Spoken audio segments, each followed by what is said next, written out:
Good afternoon, everyone. I'm Kelly Jin, and I serve as Vice President for Community and National Initiatives at the Knight Foundation.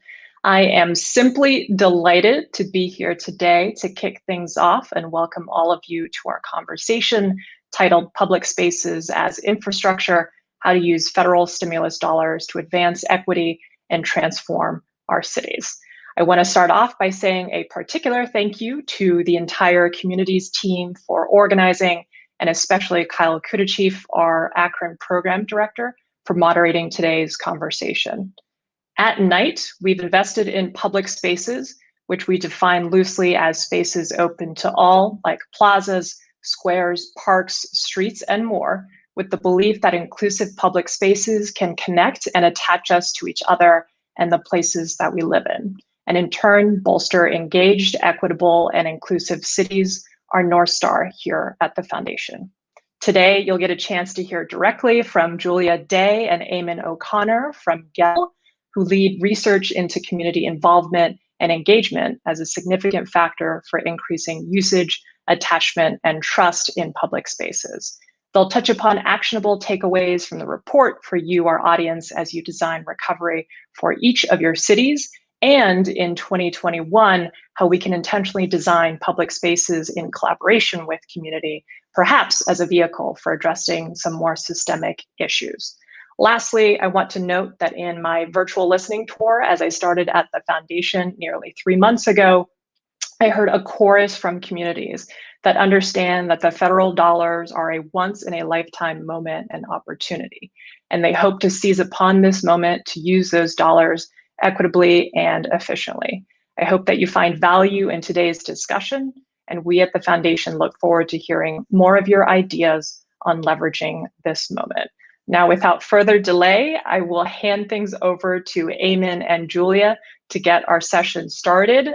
Thank you both for joining us today. I'm delighted you're both here, and I'll turn things over to you. Thank you, Kelly. Thrilled to be here. Hi, everyone. I'm Julia Day, a director at Gehl, New York. I focus on developing projects that demonstrate public space as vital to our health, economies, and well-being, and look forward to sharing some of our recent work with you.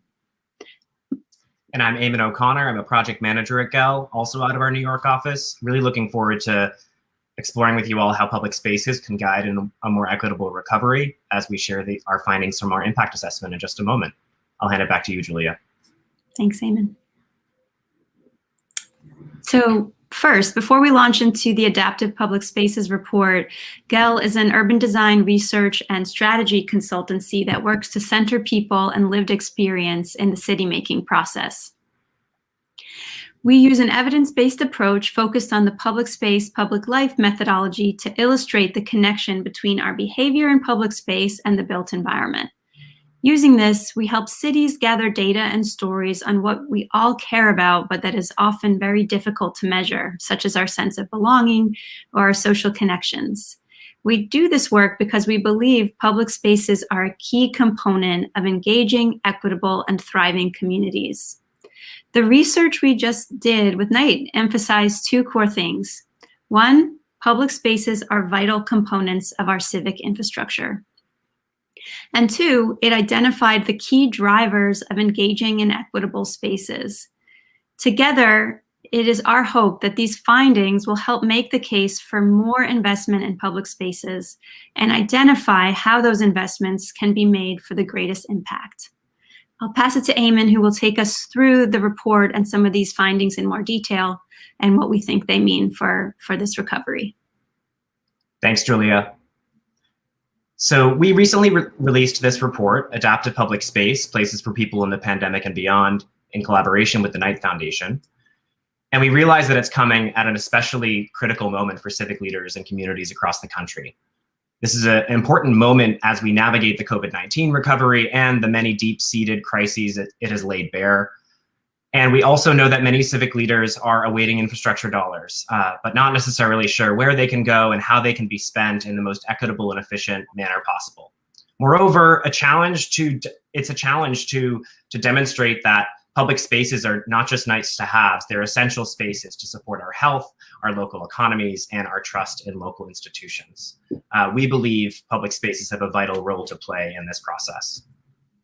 So to give you a little bit of a background on our study, we conducted a multi-method impact assessment to understand the impact of 7 public spaces in 4 cities: Akron, Detroit, Philadelphia, and San Jose. If you'd like to read more about our report, you can visit kf.org/adaptivespace to learn more.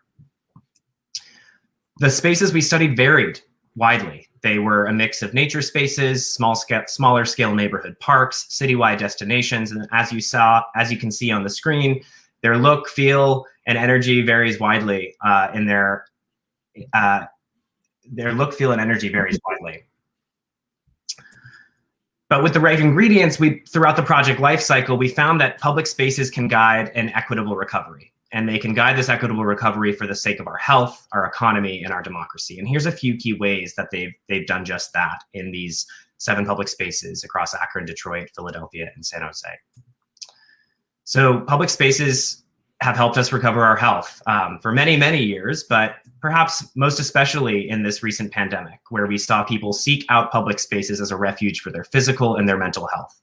We saw a rise in foot traffic and activity across many of the public spaces we studied, in many cases as people were sort of stir crazy, seeking public spaces as an outlet for their exercise, as a place of calm and serenity in a very challenging time.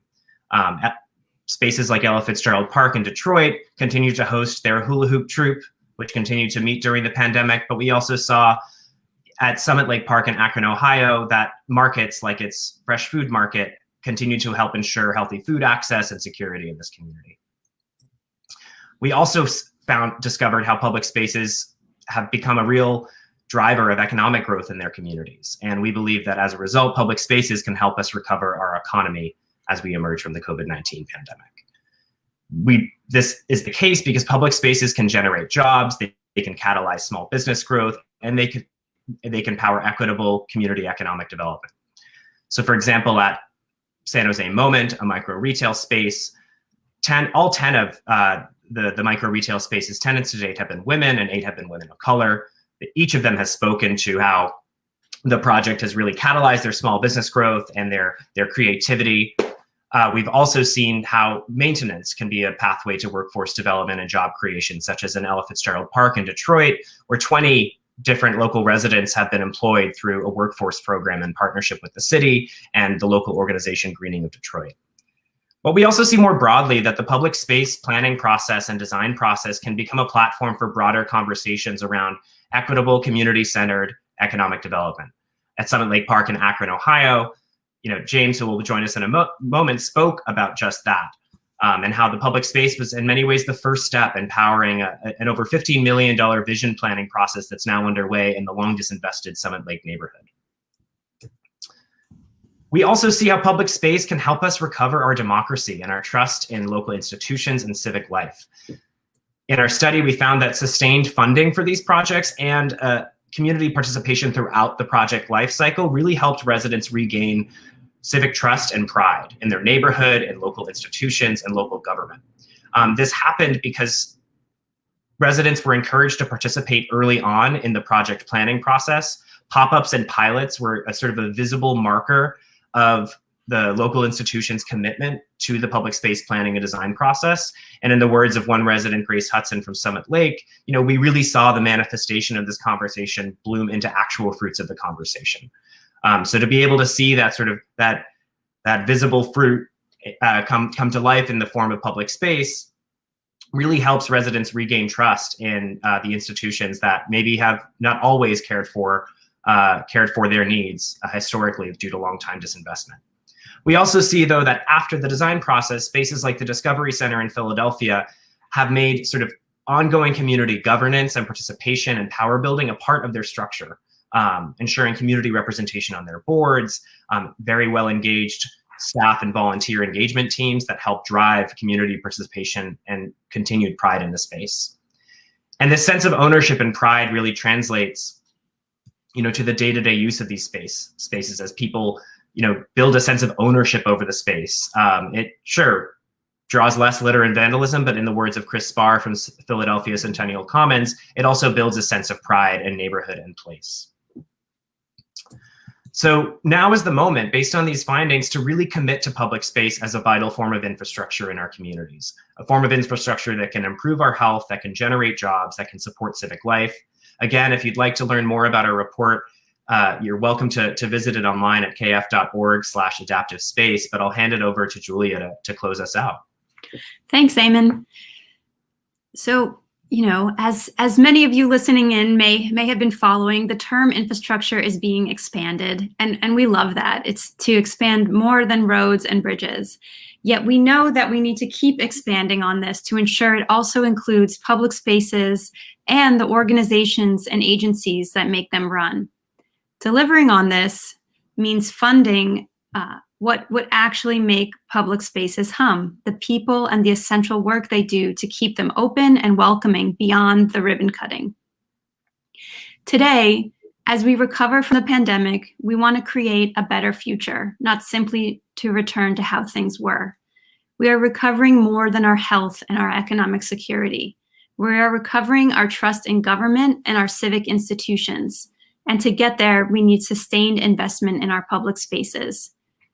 So we're thrilled to be here and to hear what the panelists and the local leaders who you're going to hear from have to say.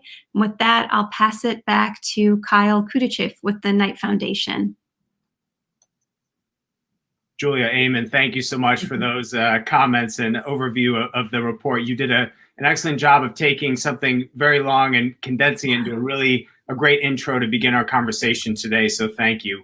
As Julia mentioned, I'm Kyle Kutuchief. I'm fortunate to be Knight Foundation's program director in Akron, and I have the pleasure of moderating an excellent panel to talk about exactly what Julia said. We're in a moment where cities are seeing a significant shift in their cash position, and we want to talk about how we make the most of that moment and the months and years ahead. So with that, I want to introduce our panelists. Ronda Chapman is the Equity Director at Trust for Public Land. Joe Cortright is the Director of City Observatory in Portland, Oregon.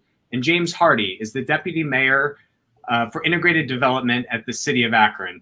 Panel, welcome. And to kick us off, Ronda, I'd like to start with you give each of you a moment to share some opening reflections on what Gehl shared or what you're thinking about public spaces as we head into this conversation.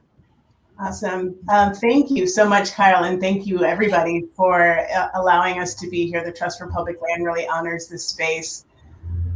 So in terms of the report, I really appreciated the centering of community, particularly as it relates and resonates very strongly to the work that we're doing at the Trust for Public Land.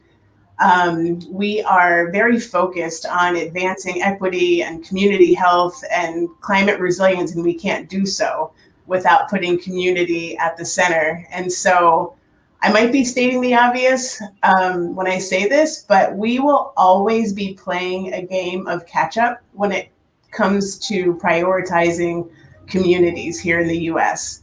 These are the communities that have been made vulnerable to bad policies since the beginning of our democracy, as Eamon pointed out. So I felt like the report really resonated with some of the principles that we have along the lines of centering community. And so in doing so, we need to make sure that we have those guardrails in place to guarantee that we're not going to further any past harms, that we will instead set them up for long-term sustainable well-being, which is what we just heard from Julia. So there's just so much that got me excited about it. I think your point around taking a really complex issue and condensing it in a very readable and accessible way was really beneficial.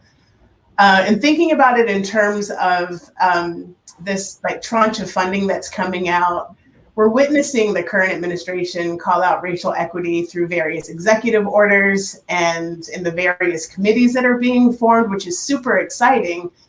And in that process, though, we have to act with the swiftness, because as invigorating as it is, it's just a flashpoint in time. And we really do need to be thinking about the long game. We need to be thinking about the next administration and the administration after that, and thinking about our future generations. And so while we have this like tension between, okay, so we have these toolkits, we have these recommendations and all of these amazing tips for how to really invest in community in public spaces, the challenge I see is that we need to do so with care. And that care comes with the process, particularly when it comes to the rapid deployment of these federal dollars. So I appreciated that the report encouraged us to really invest in capacity building. I appreciate the truth behind doing so in a way that encourages us to limit the traditional funding restrictions that come along with these dollars as often as possible. And then lastly, I would just add that when we put federal dollars into community, that's a really, really good thing. But at the same time, if we're not taking corrective action to address the history of place, to address the root of the inequities, then the communities are just going to find themselves in the same position after the quick fix of funding. So that's really what I pulled from the report. I was very happy to see it articulated in such a way and just the chance to restate it. Rhonda, thank you so much. Joe, what are your initial thoughts? Yeah, I thought it was really interesting to see the diversity of projects and the impacts that they had on the local communities and the uptake that you see in the use of public space where we make investments in it that are the kinds of things that people are looking for. And to me, just to expand the context of that, I think what it shows is really an unrequited demand for great and better and more inclusive urban spaces. And that's been part of our work at City Observatory, is really understanding where the market is moving. By market, I mean, what people want.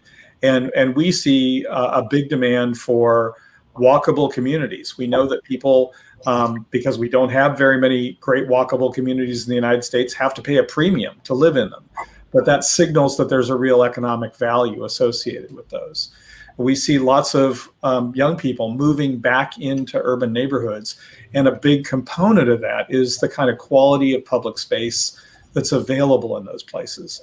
So what this signals to me is, and it should signal, I think, to policymakers, is when we make these, smart, judicious, inclusive investments in public spaces, it has an impact on the market. It meets a real need, and then that can be a platform and a stimulus to improving the economy and the sustainability of places. So I was good to see that very particular evidence of how these projects function to meet that really unrequited demand for urban space. And James, how about you? Yeah, I would ditto the comments from my fellow panelists, and I would say that again, making the hard link between public space and economic development is so important, especially now, given how cities, people in my position, are looking at the guidance that came out yesterday, still trying to dissect it, to digest it, and figure out how to make place a priority. And so I think that by making the connection between public space not being just a nice thing to have if you can afford it, but really truly as a platform and catalyst for economic and community regeneration is something that we need to focus on. And then I would double down also on something that Joe said around the importance of recognizing that place means different things in different places. And one of my colleagues, Alexa Bush from Detroit, says this, and I think it's true, that in dense urban places, public spaces are the living room for lots of people. They need it.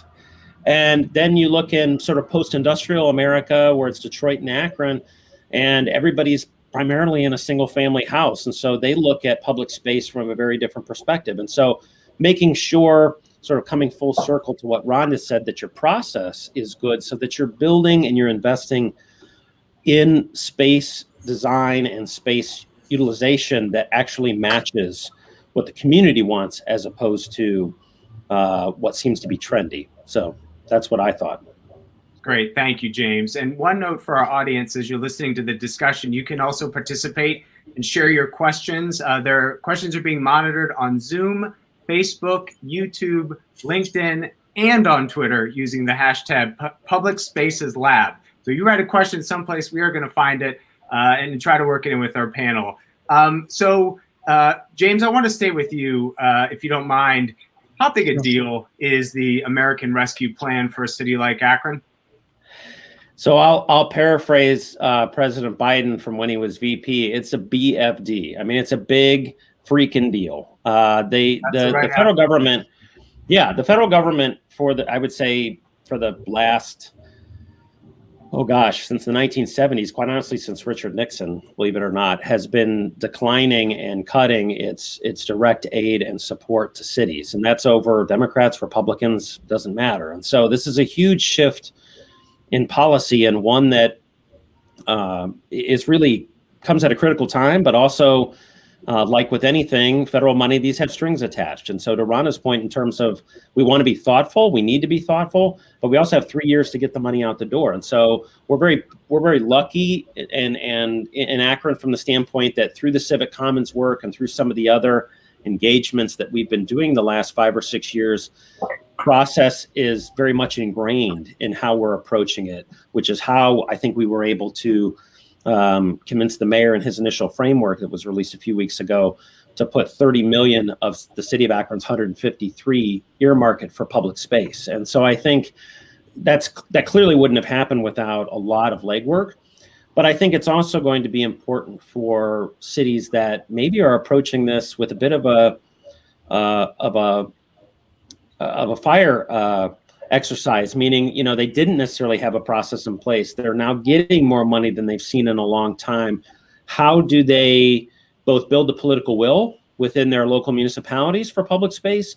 But then to Ronda's point, how do you stay intentional and make sure that your process and your ultimate investment is equitable from a lot of different lenses? So let's build on that point. Ronda, as you hear James' comments, what makes public spaces an immediate and actionable place to advance equity? Well, from a green space and parks perspective, our research at the Trust for Public Land has found that 100 million people, which is about more than 1 in 3 Americans, or more than one in 3 people in the United States, including 28 million children, don't have access to a park within a 10-minute walk or jaunt. And so the data reveals that all across the country, the parks that are serving primarily non-white populations are half the size of the parks that are serving majority white populations and 5 times more crowded. So when we're talking about this in terms of equity and in terms of deployment of federal funding, all we need to do is look back at the pandemic that we're still in. We still have a bunch of inequities flitting about us. We see that the need for safe, quality outdoor access is super, super apparent. And so when we're talking about it in terms of creating jobs, so we've got the Parks, Jobs, and Equity Act. That is a great opportunity for us to take what my panelists and I are bringing together under one umbrella, right? We're investing in the economics, creating job workforce. We're investing in equity. We're investing in parks. These are the opportunities for us to move forward. So the challenge is though, we shouldn't need a global crisis to inspire these investments. When we're in the state of only taking the reactive approaches, which we kind of don't have much choice. It's like, here's a bunch of money, as James has pointed out, you have 3 years to spend it. When we have to take those kind of practices on, we lose people and other assets along the way. And then we find ourselves paying a greater cost later on down the road. So we need to be thinking beyond this moment, as I said earlier, but the time is now. We've seen it from our cities. We've seen it in our rural areas as well. We really don't have much choice but to move forward and invest in these spaces. And as a quick follow-up, one of the data points that TPL has become very well known for is the walk score. How do you think about the walk score, other data points, helping cities be a bit more strategic about making sure underserved communities get resources in the next couple years for public space? Sure. So we have the park score. And that's actually about to get re-released. We do an annual launch, so everybody be on the lookout on May 27th. We're going to be launching that. And the reason why that's so important is we have brought on an equity indicator for that. So people are able to use that data. The Park Score Index ranks how well park systems in the 100 largest cities are serving the residents there. And it's been a tool for municipal leaders and other park advocates to compare the acreage, the investment, the amenities, and the access of these parks to communities. And so with that, we use our Park Serve, which is also a comprehensive database of parks in 14,000 cities and towns across the US. And we work with the park agencies and community-based organizations for them to identify where the parks are most needed based on population density, based on children, and based on low-income households. So those are accessible resources that folks can go to TPL.org and find access to those. That we definitely are trying to put out as much data as possible so that our city planners can prioritize appropriately.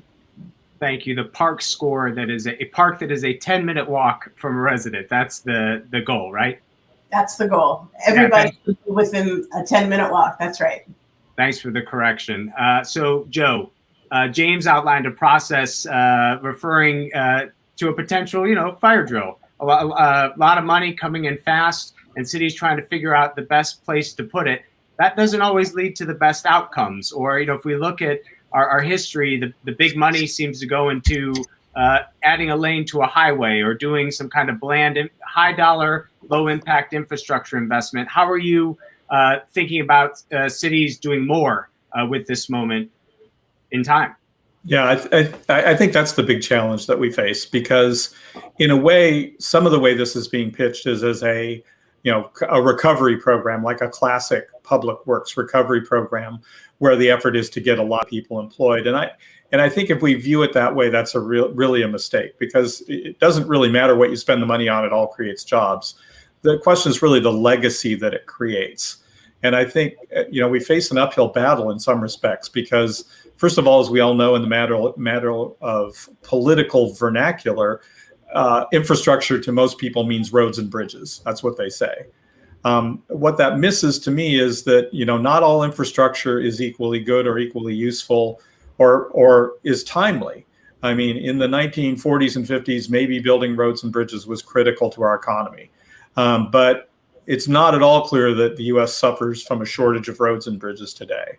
And in fact, arguably, particularly freeway widenings, are the kind of infrastructure that spread us or tear us apart rather than bring us together, as opposed to the kinds of infrastructure we've been talking about today in terms of parks and public spaces, which are the things that do bring us together and help make us a more inclusive community. And that are, in many respects, both as indicated by Park Score, by Walk Score, and other things, are in short supply. They're the things that we need.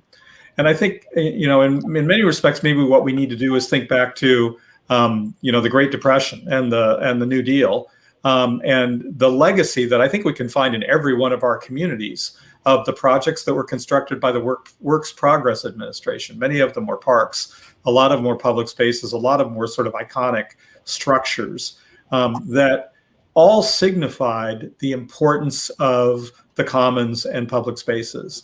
So I think that's something that as advocates we need to talk about, is what's the right infrastructure that we need for the situation that we find ourselves in today, challenged as we are by social upheaval, by the need to recover from the pandemic, and to cope with climate change.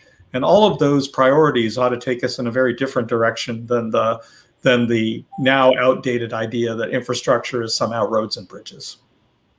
James, what's your reflections on what Joe just shared?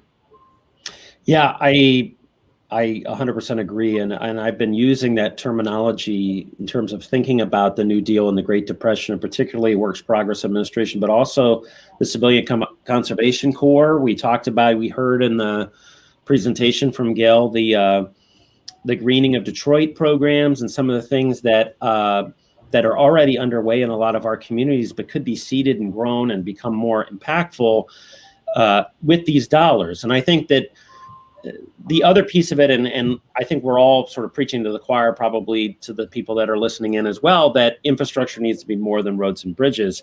I would only go a little bit farther to say that quality is also important. So it's not just enough, in my opinion, to count the acreage of green space in your particular neighborhood or in your particular city. What is the quality? What is in the space? Is the space responsive and welcoming to the immediate neighborhood? And I think that that's something that we value quite a bit in Akron. One of our values is beauty is a basic right, and we mean that in lots of different ways. But one of them is, beauty in nature. You should have the ability to go to your neighborhood park, and it should have the things that you needed there. It should be exciting. It should be welcoming. It should be attractive. And so it's not just a big green field, and we call it a park. So I think that's the other thing that we're thinking about is how do we improve quality within our existing acreage, as much as we are thinking about, adding parks, if that makes sense. Yeah, so sort of the park version of not adding lanes, right? Some cities need to add park. But in some cities like Akron, for example, we're way above national average when it comes to the amount of acreage per person. What we're looking at is, where is that acreage? Is it equitable? To Rhonda's point, is it accessible to everyone in our neighborhoods, regardless of where you live? And then, is it quality? One of the lines that stuck with me in Gehl's intro was the right ingredients for public spaces. And that this is not just about building a bunch of capital projects, but it's about co-creation with residents, making sure that the neighbors and the neighborhoods where these projects are going to be done are a part of the process and have a say in what their public place is going to look like, both in the construction and the stewardship. Rhonda, how do you see, do you agree with that, one? And two, how do cities better work with the people in place? In Akron, before we started our Reimagining the Civic Commons work, we had a long legacy of things being done to people and not with people. And people coming in and telling them how it's going to be, and then leaving, and so we've really tried to make an effort around co-creation and co-stewardship. So love to hear your thoughts on how cities can do that better. Absolutely, I appreciate you naming that and owning the past. And because Akron is not unique, I think we can say every city, every town has that as part of their legacy that we need to be correcting for. And so from my perspective, because this work is so relational, start with investing time. I know that we have a tendency to see, money as the primary resource, the primary vehicle for investment, but time is also a resource. And so if we can invest with time, building the connections and the trust before a project is even a twinkle in your eye, it's very common for us to walk through communities and neighborhoods and see all the things that we want to fix without making a connection with the people that we're walking past along the way. And so these are those moments, especially now that we're seeing one another outside more, to stop and introduce ourselves in these neighborhoods and these communities. I know when I think about partnerships, I think about them as partnership with a capital P, and I think about them as partnership with a lowercase p. And I think all of them are necessary, but they don't carry the same weight. And from my perspective, and probably all of us, I imagine, when we have a capital P partnership, those are the ones where the folks in community not only know our organization's name, but they know us by name as we're walking through the community. And they know us in a very positive way. They don't see us as the folks that did, as you were just naming, Kyle, come in and then just bounce after we drop in and do this little project. And so when people know you by name as you're walking through the neighborhood, that gives you an indication of like what type of partnership you're actually in. And as you're looking to expand and move beyond the people that you have been partnering with traditionally, if you are really vested in these capital P partnerships, that community will vouch for you when you decide to extend yourself to communities in which you haven't yet worked, right? So there's a great benefit. Just it's about our humanity. It's very easy to get caught up in having to be so connected to our deliverables. I understand it. I'm a part of it. I definitely am not going to pretend like I go through this with a high level of perfection. But we all love these projects because they help us validate our existence. They help us validate our missions. But we also know that these projects are not going to fix the systemic injustices that we're trying to repair right now. So we need to figure out a way to repair to pair the two. So investing in capital P partnerships on a very, one-on-one human level before we get started on what is this project, what is this thing I'm trying to fix, I think is the best way for us to get started if you're not doing it already. That's great. I love the capital P, lowercase p partnerships. I'll be stealing that. That's very appropriate for this work. Joe, Rhonda just touched on public spaces and equity. What about economic development? Public spaces have a very, powerful role in talent choosing cities and in cities becoming places where people want to live. Why is it good for city leaders, for their bottom line, to be investing in high quality public space? Well, I just quickly say, what we've been tracking is through a series of studies we've done called Young and Restless, that well-educated young people are increasingly moving to cities in the United States. And the places they seem to be moving are the places that have lots of public and private amenities and great public spaces.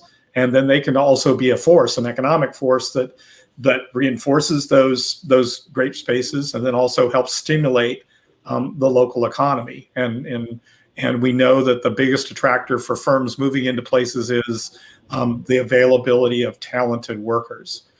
Now, that said, I just want to touch on something that Rhonda said, because I think there's a tension there. Ideally, you want to build a really strong relationship with folks in a community, but there's this old saying about what a lie can run a mile before the truth gets its shoes on.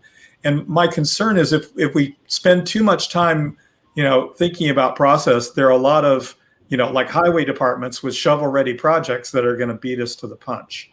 And one of the really encouraging things to me from a public space standpoint is how during the pandemic, how quickly we've modified, not in a permanent way, but in a trial way, public space. We've got restaurants spilling out onto sidewalks. We've got cities doing open streets, basically reallocating space from cars to bikes and pedestrians and to more active activities. And that spirit of quick innovation and then modifying it as we need to, tweaking it based on experience, seems to me to be really important. We need to have a sense of urgency as well as a commitment to engagement. Otherwise, I think we run the risk that waiting to get to consensus will leave us as also-rans in what is really a fire drill over where this money goes. And so, James, let's throw that challenge to you. How do you think about deploying these resources in the city, balancing both the need for resident engagement, but also you've only got 2.5, I think it's December of 2024, these funds need to be out the door, correct? So you got to move fairly quickly. How do you guys prioritize projects? Yeah, so as I said before, I think we were blessed to have had the Civic Commons experience and to be a part of it and sort of to go through a lot of those years of surfacing, confronting, and reckoning with very bad and racially discriminatory past practices, but both that the city was complicit in as well as the state and federal governments. Not everyone has done that, as Rhonda said. And so I think the other thing, so two things that I would say to answer the question more directly is, I think what we've learned in Akron and in Detroit and in Chicago and Memphis and other cities is that you can prototype and you can invest while you're engaging. So I think that we have to get over the notion that it's a linear process, that we are going to sort of conceptualize a project, engage the community, and then get to the design bid process. That we can actually get out into the communities where we've identified there being an equitable issue or an equity issue, I should say, and start to talk about maybe it's a group of vacant lots, maybe that needs activated. Maybe it is an existing park that has been run down and needs some TLC. And oftentimes it's not, the first investments out of the gate are not the iconic structures. They're new playgrounds, they're barbecues, they're fire pits. They're things that create, again, that welcoming, inviting moment that the neighborhood then sort of reclaims the space. And so I think you can do chew gum and walk at the same time with this.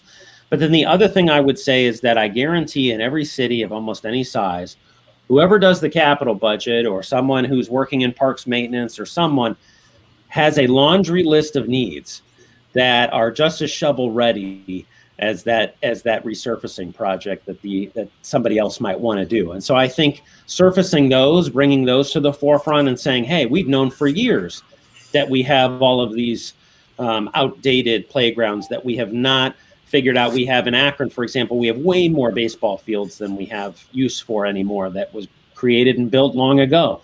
So there's things like that you can pivot to that are less about not necessarily worthy of large engagement processes, but are low-hanging fruit things that could at least show the value or show the need within the bucket of public spaces. But again, I think the biggest answer there is that there are good models available already to American cities on how you can engage, invest, and create that cycle, ongoing cycle, so that it doesn't have to be linear and sort of start-stop, that you can do them both at the same time. We're getting several questions from the panel, or excuse me, from the audience that I think are a good transition off your last comments, James, which is about maintenance. So let's say the folks who've been watching this webinar or came into it were thinking that public spaces is a good investment. What happens when the money runs out and it comes time to operate and maintain these assets? Let's go, Joe, and then Rhonda. Yeah, that's a big challenge, and our friend at Strongtown's Chuck Marone makes a really good point that we think of infrastructure always as assets, and we tend to think of more as better. But with every asset comes the need to maintain it, and I think that's one of the things that we need to give some thought to. And I think as the experience in Akron illustrates, there is a lot of low-hanging fruit to spend money to fix up and repair and bring into a good state of good maintenance the existing assets that we have. And in many ways, that can be done very quickly. That creates jobs. So that probably should be one of the emphases that we really make in this discussion. And I don't know the data point, but I'd be curious, if we took the entire parks maintenance budget for the city of Akron and applied that to road maintenance, how many miles of road would we get? 1/100th or one, I know it'd be a very small fraction of what we're spending on that stuff. So what are the investments that are going to have that outsized impact in the next 2 years? Rhonda, what are your thoughts? Yeah, many years ago here in DC, I'm in Washington, DC, and when I was wearing a different hat professionally, I was working alongside a housing rights organization who was really lifting up a Black workforce project and program here in the district. And they ended up drafting a report called Training to Death, where we had all kinds of workforce development training opportunities to bring people in. They would give up, anywhere from 4 to 12 weeks of their time unpaid to get certified to do Project X with water infrastructure or some level of building infrastructure. And then at the end of that, there would be no job for them. There was always a way for folks to work around actually hiring these individuals. So they gave up so much of their time. And then at the same time, we're hearing the very true cry around the maintenance for our green infrastructures in our parks and on our city streets. And so I'm not sure where the detachment or the the separation of the two existed. I don't know what entity, what process is responsible for that. But I do want to push back a little bit though. And I do this often, probably at my own demise around this sentiment around urgency. I think when we do operate out of urgency, this is what we're left with. It's what happens next. And so when we are planning for the long haul, I agree that this maintenance actually is probably where we need to begin the conversation, because the building of the park and the green space infrastructure is kind of the easy part, right? But the part around that maintenance is real. That's all I can say about it. Is it's a very real dilemma, and we need to stop overlooking it in our planning and design phase. James, any thoughts on maintenance operations? I know you spend a lot of time on that on the average week. Yeah, two thoughts. One is that, again, I think to the maintenance point is also my point, that I think the best place to start is within your existing park system. Just look at what you've got already, and is it quality, is it not? The second thing, which Rhonda illuminated for me as well, is that there's so much opportunity for equity in who is building these. What are the contractors? It's a great opportunity to diversify the supplier base for a city.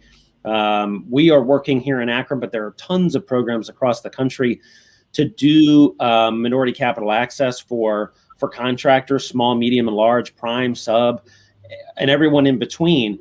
I think there's a great opportunity to make sure you also are being intentional about who is getting the bids at the end of the day to do the projects within the parks. That's a great opportunity for us to also bring in construction managers and landscapers and all kinds of others who know their business very well and can help with the maintenance question, but also at the same time, ultimately diversify your supplier base. James, is Akron doing anything in purchasing to operationalize that? Yeah, so we just hired our Supplier Diversity manager, which a lot of organizations in the private sector have, but more and more in the public sector. We did a full study examining, we took our 2019 data and broke it apart to see how equitable we are, and the mayor felt strongly we needed to make that public. And so our number, our black spend for the city of Akron in 2019 was 5%. It's atrocious. And I think that was a motivating factor to sort of put out a call, not just for internally at the city, for all of us to change. And we now are creating this space within our procurement, but also a specific division that works alongside all of us as department heads to diversify, but a call to the greater community that we need procurement reform. That this is, again, another area, as we're about to spend hundreds of millions of dollars in our community, who are winning the bids, who is ultimately getting these service contracts. That could be a great opportunity for us to build wealth and equity within that. In the time we have remaining, let's talk about the future. This is but one tranche of funds, that an important tranche, but more federal money will be coming, and city budgets renew each year. So any thoughts on how getting it right in this moment can help inform the future moves of a city and the priorities of a city? Rhonda, I see you nodding, so I'll start with you. Well, I'm mostly nodding because that is the question. Yeah, exactly right. It feels like a moment to prove it. I mean, we've been taught, if you were a city that was in a tough environment of scarcity prior, and now all of a sudden it feels more flush because of the federal funding, now's the moment to stop talking and start walking. And the shovels that can put in the ground with these funds are going to be the best illustration of where your priorities really are. And so, how can leaders that want to get it right? Well, I think in one instance is to take stock of where your investments have already occurred and go elsewhere. Mm-hmm. So we have a tendency, especially when we're fighting against time, to go to the quick and easy win. This is a community we've been working with for the last 20 years, and we know them there, and they know how to manage the funds, and they're very comfortable and familiar in this space. And so yet again, they continue to get reinvested, and then we still have community across the highway that still keeps missing that opportunity because they don't have a relationship. Maybe they don't have the same fiscal strength that makes them feel like a good community partner to receive these fundings. And so I just want to encourage us to step away from our norm, remove ourselves from our status quo and challenge ourselves a little bit more. And one of the ways we can start that is looking in our environmental justice communities and begin there, because those are the areas, again, that we have to continue to play catch up with. And I think that also looking at the communities that are in our the communities that we're prioritizing, that are founded and led by the people of color that lived in those neighborhoods. So one of the things we see in many cities, we've got a lot of well-funded, wonderful community-based organizations that don't actually live and exist within the communities that are receiving the services or the work or the project or what have you. And I would love to invite us to turn that around. I think we can get a lot farther that way because we're not starting at the same place. Joe, are there data points that cities should be looking at? How does City Observatory to identify parts of a city or a neighborhood that should be made a priority for public space investment? Yeah, I think looking for the underinvested spaces is really good. I think to a point that Alexa Bush made from Detroit the other day, thinking about critical mass, how all the pieces fit together to get you to triggering a change in a neighborhood is really important. So being strategic about that is important. I think we've touched on the major points here. You want stuff that reduces your maintenance costs now, that hopefully has some sustainability to it, and then contributes to the economy of the area. That is, changes the incentives for investment so that an area becomes better resourced over time. And I'll just give you one data point, which is we know building more highways, widening highways, unequivocally reduces city population. I mean, that's just statistical fact. So the more we invest in certain kinds of infrastructure, the more we really undermine the health of our economies. In contrast, we know that investments in public space, as demonstrated by the Gehl report, it really is an opportunity to trigger greater economic health. And then that's really the foundation for a lot of the sustainability that we're looking for. One question from the audience around policy recommendations around maintenance. Maintenance is a popular one today. Did you know of any cities that have done a good job around a policy to operate and maintain public space after it's built? James, I see you nodding, so I'll start with you. They are out there. I would say that a great resource is the City Parks Alliance. Greater Greener had a big focus on that, I think, right before at the convening before the pandemic, that obviously New York City is a best-in-class example of how they keep track of every asset in a park and its age, and when something breaks, they're right out there. Obviously, we can't all be necessarily at that level, but I do think that we are trying, at least in our situation, more the mid-sized American city, trying to take what we can from it. How do you utilize 311? How do you geocode? I know this is really getting wonky, but we're launching a project this year where we're going to have summer interns literally taking pictures of and geocoding every park bench, every tree, everything that's in a park, so that our parks maintenance group, which is a fraction of what it used to be, underpaid, undervalued, like all the other cities in America, but we can at least equip them with technology and the ability to track our spend within city parks and make a better value argument come budget time. Hey, look, we've done X amount of calls for service. We've had to fix this bench 100 times. We've had to, all these different things. We can then use data to make a better case for ourselves that we need to increase parks maintenance. So we're playing catch up, at least in our town around that.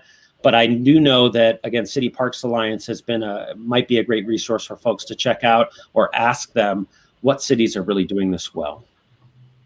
Great. And Rhonda and Joe, I'm getting a note that we are getting up on time. So maybe share your thoughts, and then how people can engage with Trust for Public Land and then City Observatory in the weeks and months ahead to continue to learn from your respective networks. So Rhonda, we'll start with you. Sure. So I think I mentioned at the top, on May 27th, we will be doing our annual launch of the updated park score. I'm not going to give you any sneak peeks, but it's very exciting, particularly as we talk about public space and equity. There's a lot to be said there, so please log in to tpl.org and follow us there. And also, if anybody is interested in having a deeper conversation with me directly, or if you look for a connection within our organization, feel free to hit me up on LinkedIn. I'd be very happy to connect with you.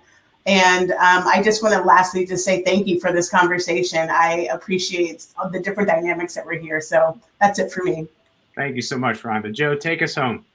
Yeah, thanks. And you can follow our work at City Observatory. We're spending a lot of time right now on sort of the flip side of the equation, which is working with freeway fights around the country, because there are a lot of places around the country where we know there's a lot of resources and unfortunately a lot of political attention going into projects that are really undermining the public realm rather than helping it. So visit us at City Observatory to learn more. That is a whole webinar in and of itself, what you ended there. But James, any closing thoughts? No, I just appreciate the conversation, and I would tell all of my city colleagues watching that it will be okay, and you will find a way to make good investments, and always here to help. Yeah, James, Rhonda, Joe, thank you so much for your comments. And I'll say on behalf of Knight, we wanted to convene this webinar because we know this is a once-in-a-lifetime moment, and there's a lot for us all to learn. So we look forward to continuing the conversation the weeks and months ahead, and really appreciate you joining us this afternoon. Have a great rest of the day. Thanks so much. Thank you. Thank you.